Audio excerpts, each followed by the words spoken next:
우리는 지금까지 계속해서 여호수아서를 보고 있습니다. 이 여호수아서는 이스라엘 백성이 가나안 땅을 어떻게 정복했는지를 다루고 있는 책입니다. 하나님께서 약속하신 복을 어떻게 받고 누릴 수 있는지를 이 정복 전쟁 이야기를 통해서 선명하게 보여주고 있습니다. 그 이유는 바로 순종이다라고 이 여호수아서는 이야기하고 있습니다. 그래서 순종이 승리의 길이 되는 것이고 또 순종이 축복의 길인 것입니다. 이 순종이라고 하는 매우 단순하지만 그러나 중요한 진리를 가르치기 위해서 이 전쟁들을 치렀었고 또 후대를 위해서 기록을 남긴 것이 바로 오늘 우리가 보고 있는 여호수아서인 것이죠. 그래서 우리 또한 올바른 순종이 무엇인지를 배우고자 하는 마음으로 이 말씀을 접해야 합니다. 오늘 우리는 여호수아서 11장을 읽었습니다. 이제 정복 전쟁은 이 장에서 다 마무리가 됩니다. 놀라운 점은 처음 가나안 땅에 들어왔을 때보다 뒤로 갈수록 더욱더 적들의 규모가 커져 갔다라는 것입니다. 특별히 방금 읽은 11장에는 이전과는 비교할 수 없는 적의 숫자와 아직 겪어보지 못했던 최신 무기로 무장한 이들이 이스라엘과의 전쟁을 준비하고 있었습니다. 우리 함께 1절에서 4절 말씀 읽어보도록 하겠습니다. 시작. 하솔 왕 야빈이 이 소식을 듣고 마돈 왕 요밥과 시므론 왕과 악삽 왕에게 전가를 보냈습니다. 또 북쪽의 산지, 긴네롯 남쪽 평지, 골짜기, 서쪽의 돌의 높은 곳 왕들과 동쪽과 서쪽의 가나안 사람들, 아모리 사람들, 헷 사람들, 브리스 사람들, 산지의 여부수 사람들, 미스바 땅의 헤므론 아래에 사는 히위 사람들에게도 전가를 보냈습니다. 그러자 그들이 모든 군대를 거느리고 나왔는데 그 사람들이 많아서 바닷가의 모래 같았습니다. 말과 전차도 대단히 많았습니다. 아멘. 하솔 왕 야빈은 이 성경에 보면 곳곳에 다양한 시대를 통틀어서 계속해서 자주 등장하는 인물 중에 하나입니다. 이를 통해서 우리가 알 수 있는 것은 야빈이 이름이 아니라는 것이죠. 야빈은 이집트의 파라오라는 명칭이나 또는 프랑스의 루이처럼 왕가의 명칭이라는 것을 우리가 알 수 있습니다. 그런데 그만큼 강력한 권력을 이 가나안 땅에서 행세하고 있는 왕가다라고 볼 수 있죠. 또 야빈이 통치했던 이 하솔이라고 하는 도시에 대해서도 좀 이야기해드리고 싶습니다. 예전에 우리가 여리고성이 약 잠실구장 정도 크기였다라고 설명드렸죠. 인구는 대략 2,000명 정도이고 그리고 이제 여리고성을 돌 때 한 바퀴 정도 돌면 대략 30분 정도 걸린다라고 말씀을 드렸습니다. 그러나 오늘 도시 이 하솔은요 80헥타르 크기인데요. 인구는 15,000명 정도로 거주했던 것으로 보여지고요. 어느 정도 크기인지 우리나라에 비교해 보니까 서울의 경복궁 전체랑 광화문 광장까지 합쳐야지만 그 정도 크기가 나오고요.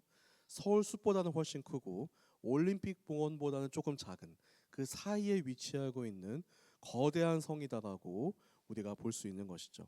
근데 특히 고대 시대에는 이렇게 큰 성이 거의 없었기 때문에 매우 강력하고 매우 큰 권력이었다라고 볼 수 있습니다. 거기다가 그들은 말과 전차가 많았다라고 이야기하고 있습니다. 이 시대에 대해서 로마 시대 때 역사가인 요세푸스가 있습니다. 그 요세푸스가 유대 고대사에서 이 전투에 참여한 가나안 군대가 몇 명인지에 대해서 적어놓은 기록이 있는데요. 이 보병이 30만, 기병이 1만, 전차가 2만 정도 되었더라고 그렇게 기록하고 있습니다. 자, 특히 그 시대의 전차는 매우 강력한 무기였어요. 그래서 가장 빠르고 가장 힘이 세면서 모두가 다 두려워하고 아주 무서워했던 무기라고 생각하시면 됩니다.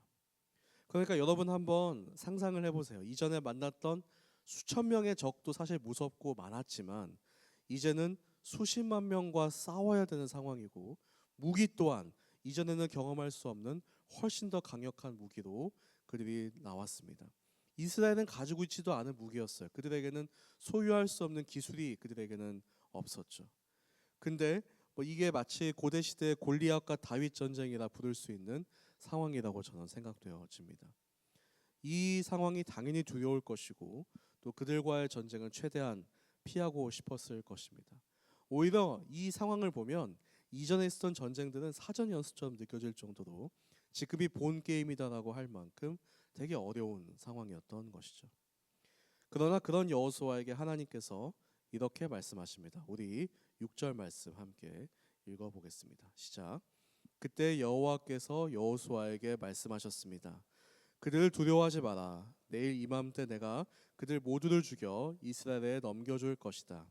너는 그들의 말 뒷발에 힘줄을 끊고 전차를 불로 태워라. 아멘. 하나님은 다시 한번 여호수아에게 두려워하지 말라고 말씀하십니다.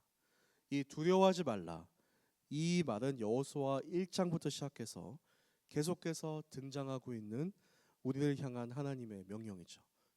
그렇다면 무엇을 두려워하지 말라고 하나님 말씀하시는 걸까요?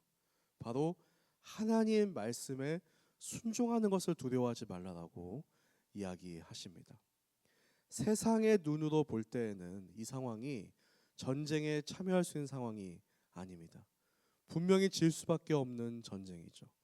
그렇지만 하나님이 가라고 하시면, 하나님께서 하라고 하시면 두려워하지 말고 순종하라고 그렇게 말씀하시는 것입니다. 그 말씀대로 순종하는 순간 하나님께서는 모든 것을 책임져 주신다라고 이야기하십니다. 오늘 6절 말씀을 좀 잘 들여다보세요. 이 눈여겨볼 점이 있는데, 우선 분명 전쟁에서 칼로 적을 치는 자들은 분명 이스라엘 군대일 텐데 하나님께서는 친히 그들을, 하나님께서 모두를 죽여서 이스라엘에게 넘길 것이다라고 말씀하고 계신다라는 것입니다. 이는 사실 이스라엘의 힘으로는 처음부터 이길 수 있는 군대가 아님을 직간접적으로 또는 간접적으로 보여주고 있는 구절인 것이죠. 이들은 하나님이 치셔야지만 이길 수 있는 적인 것입니다.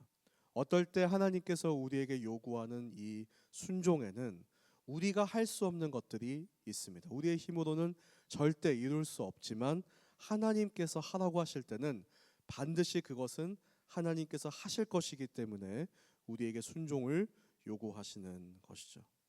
그러나 저는 오늘 말씀이 더 흥미로운 점은 하나님이 아니라 우리가 해야 하는 일도 있다라고 6절은 하반부에 보면 말씀하십니다. 바로 그 적들의 말의 뒷발의 힘줄을 끊고 전차를 불로 태우는 것은 우리가 해야 된다라고 말씀하고 계시죠. 오늘 본문 전체에서 가장 독특한 구절이라고 저는 생각이 들었습니다. 왜냐하면 이스라엘은 이번 기회를 통해서 최신 무기를 얻을 수 있는, 자신들의 지금 현 상황의 기술로는 만들 수 없는 무기를 얻을 수 있는 절호의 기회인 것이죠. 그러면 이 무기를 얻게 되면 앞으로 어떠한 전투에서도 승패를 가를 중요한, 우리가 보통 흔히 말하는 게임 체인저다라고 말할 수 있는데, 그 무기들을 사용할 수 있는 기회가 주어졌습니다. 그런데 하나님은 두 가지의 영적 의미 때문에 그 모든 무기들을 불태워야 된다라고 말씀하십니다. 첫 번째 의미는 바로 무기가 아니라 하나님을 의지하라고 하는 그 의미를 담고 있고, 또 두 번째 이유는 더 이상의 전쟁은 없을 것이다라고 하는 이 선포가 이 말씀 가운데 있는 것이죠. 그러니까 한편으로는 전쟁은 하나님께 속해 있기 때문에 그 승패는 기술적인 우위나 그 군사의 규모에 있는 것이 아니라 하나님의 손에 달려 있다는 것을 깨닫고 항상 하나님만 의지하기 위해서 무기들을 다 제거하라고 하십니다. 실제로 이스라엘 백성들은 그 무기가 없었고 적들은 그 무기가 있었음에도 불구하고 이스라엘이 승리하지 않았습니까? 이를 통해서 진짜 이들이 의지해야 되는 것은 하나님이라고 다시 한번 이야기하는 것이죠. 그리고 앞서 말씀드린 것처럼 가나안 정복 전쟁은 오늘 본문인 이 11장에서 다 끝나버립니다. 더 이상의 영토 확장도, 다른 나라와의 전쟁도 하나님은 허락하지 않으십니다. 보통 당시 나라였다면 생각해 보세요. 이렇게 승승장구하고 이렇게 전쟁에서 계속 이겨낸다면 충분히 굳이 여기 이 조그만한 이 팔레스타인 땅만이 아니라 더 큰 정복을 해서 더 큰 제국에 나아갈 수 있는 그런 꿈을 품을 수 있는데도 불구하고 그렇게 하지 아니하고 분명히 여기서 살생은 끝나야 된다. 여기서 모든 것이 끝나야 한다라고 말씀하고 계신 것이죠. 만약에 영토 확장을 생각하고 있었다면, 대제국을 이룰 생각했다면 당연히 최신식 무기인 전차가 도움이 됐을 것입니다. 그러나 하나님은 약속하신 그 땅 이외에는 더 이상의 살상은 안 된다라고 분명하게 선을 긋고 계십니다. 그리고 이스라엘이 혹여라도 정복 전쟁을 일으킬까봐 그 모든 무기들을 불태우라고 하셨던 것입니다. 자, 우리 인생에서 내가 하나님보다 더 의지하는 것이 있을까요? 하나님은 그것을 제거하라고 하시는데 여러분들은 어떠신가요? 통장에 돈이 많이 들어 있으면 하나님보다 돈을 더 의지하게 될까요? 이런 말이 있습니다. 치료 중에서 금융치료가 가장 최고라는 그런 말이 있는데, 그만큼 돈만 많다면 굳이 하나님을 찾지 않은 이들도 있을지 모릅니다. 또는 하나님보다 내 남자친구나 또는 여자친구를 더 찾고 의지하는 경우도 있죠. 하루에 기도를 10분 하기도 쉽지 않지만 내 애인과의 1시간 통화는 거뜬히 하는 경우들이 있습니다. 이외에도 건강이 될 수도 있고 스마트폰이 될 수도 있고, 또는 내가 가지고 있는 다양한 스킬들이 하나님보다 내가 더 의지하고 있는 것들이 될 수도 있습니다. 이것들 자체가 나쁘다는 것은 아닙니다. 오늘 설교가 끝나자마자 이제 돈도 더 이상 벌지 말고 당장 애인과도 헤어지고 건강도 신경 쓰지 말라고 하는 말이 당연히 아닌 것이죠. 그렇다면 말씀이 좀 잘못 적용됐다고 생각되어집니다. 혹시 그럴 분이 계실까봐 미리 말씀을 드려요. 그러나 하나님을 그보다 더 먼저 생각하고 의지하고 있는가라고 하는 질문을 해볼 필요는 있습니다. 그것이 만약에 하나님을 의지하지 못하게 방해하고 있는 것이 있다면, 특히 그 중에서도 반드시 끊어야 하고 제거해야 하는 것이 있다면 그렇게 해야 하는 것이죠. 저의 경우도 생각해 보면요, 되게 단순한 거지만 자기 전에 스마트폰을 안 보는 습관을 들여보았습니다. 별거는 아닌데, 근데 그게 가져다 준 많은 변화들이 있었죠. 우선 조금 더 일찍 자게 되고, 그러니까 아침에 일어나서 좀 더 또 말씀을 보거나 또 기도할 수 있는 시간이 확보가 되는 것 자체만으로도 하나님과 더 가까워지는 시간이었다고 생각되어집니다. 그리고 특히 잘 때 뭘 보고 자면 그게 계속 머리에 남잖아요. 그래서 그것이 가지고 오는 많은 여러 불이익한 것보다 훨씬 더 유익하다는 것을 경험했습니다. 그러니까 특별한 것들이 아니다 할지라도 하나님께 더 나아갈 수 있는 작은 한 스텝이 저는 정말 장기적으로는 영적인 성장에 되게 큰 유익을 준다라고 생각합니다. 그래서 여러분이 하나님을 생각하지 못하도록 만드는 것이 있다면 그것을 한번 과감하게 정리해 보십시오. 그럴 때 우리는 하나님과 더 깊은 동행을 하게 됩니다. 그럴 때 우리는 하나님 말씀에 순종하겠다는 마음이 생기게 되죠. 그리고 순종하면 하나님께서만 이루실 수 있는 일들을 경험하게 되는 것입니다. 우리의 힘으로 절대 이룰 수 없는 일들을 이루게 되는 것이죠. 제가 오늘 말씀을 보면서 다시 생각이 났던 것이 제 10살 때 일입니다. 제가 10살 때 이제 아시는 분도 알겠지만 이제 오스트리아 빈에서 이제 빈에 유학을 가서 음대 이제 입학 시험을 이제 치렀었죠. 근데 갔을 때 많은 사람들이 그 이야기를 했어요. 저 아이가 너무 무모하다. 천재도 아니고, 진짜 아니었어요. 참고로 아니고, 그리고 뭐 음악에 대한 어떠한 제대로 교육받은 것도 없고, 그리고 지금 여기가 어디라고 비엔나까지 와가지고 음대에다가 10살이 지원하냐라고 막 그렇게 무모하다라고 했는데, 저는 무모하기 때문에 어떻게 보면 지금 같았으면 절대 지원하지 않았을 텐데 그때는 몰랐으니까, 그래서 정말 저는 단순하게 생각했습니다. 제가 배운 거는 그거였거든요. 하나님께 기도하고 말씀대로 열심히 살면 반드시 이루어진다라고 하는, 되게 단순히 너무 하나님을 잘 믿었나 봐요. 하나님께서 거부하기 너무 어려울 정도로 믿었는지는 모르겠지만 무모하게 어쨌든 도전을 해가지고, 그래서 120명이 도전했는데 12명 입학자 중에 들어갔거든요. 그래서 최연소로 이제 음대 입학을 하게 된 거죠. 그리고 나니까 사람들이 그때부터 하는 이야기가 하나님이 역사하시면 가능하구나 라고 하는 것입니다. 재밌었던 점은 그 누구도 제가 잘해서 입학했다고 말하는 사람이 아무도 없었어요.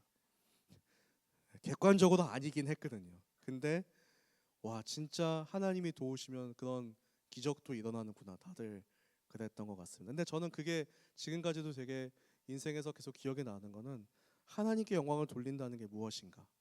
내가 할 수 없지만 내가 믿음으로 나아가면 가능해진다는 것. 그것을 보여줬더라고 생각이 듭니다. 마찬가지로 30만 명이 최신식 무기도 장착한 이들과 전쟁하는 것은 무모한 것입니다. 그들은 피해야지 찾아가면 안 되는 이들이에요. 근데 찾아가서 전쟁한 이유는 하나님께서 하시겠다고 하시기 때문에 가서, 그리고 이겼기 때문에 지금에 와서 우리가 그것이 정말로 하나님께서 하셨구나라고 고백할 수 있는 것이죠. 자, 11장의 특이점 하나만 더 이야기하고 설교를 마무리할게요. 그 엄청난 군대가 다 죽었는데 그 과정 가운데서 이전의 장들에 나타나지 않은 좀 특이점이 하나 더 있습니다. 뭐냐면 아무 기적도 없었다라는 거예요. 이전에는요, 막 우박도 떨어져요. 지구가 막 느리게 돌아가요. 뭐 정말 상상할 수 없는 다양한 희귀한 기적들이 막 일어납니다. 그래서 이번에도 이렇게 많은 적들이 있다면 뭔가 하나님께서 뭔가 스펙타클한 어떠한 기적을 일으켜서 막 그들을 다 쓸어버리지 않을까, 막 이런 생각을 했는데 아무 일도 일어나지 않습니다.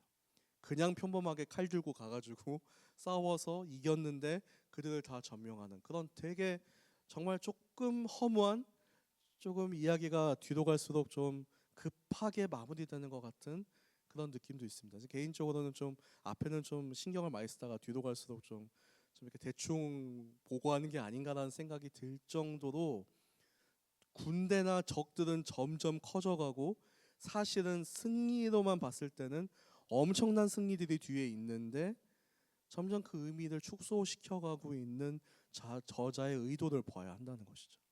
뭐냐면 사람의 승리가 아니라 하나님의 역사하심 가운데서는 하나님이 하신다면 그런 거 아무것도 아니다, 누구든지 이길 수 있다라고 하는 점점 더 하나님의 역사에 비해서는 그들은 정말 바닷물에 쓸려가는 모래성밖에 되지 않는다라고 성경은 말하고 있는 것입니다. 그러면서 이 전체가 주고자 하는 메시지가 뭐죠? 두려워하지 말라는 것이죠. 그렇게 큰 심각한 문제가 아니다. 하나님 앞에서는 절대 심각하지 아니하고 하나님 앞에서는 언제든지 우리가 기쁘게 나갈 수 있다라고 이야기하고 있는 것입니다. 그래서 여호수아서의 이 파트 1이 이렇게 마무리가 됩니다. 저희 마지막 15절 16절 함께 읽어보도록 하겠습니다. 시작. 여호와께서 그종 모세에게 명령하신 대로 모세가 여호수아에게 명령한 대로 여호수아는 그대로 했습니다. 그는 여호와께서 모세에게 명령하신 모든 것을 남김없이 행했습니다.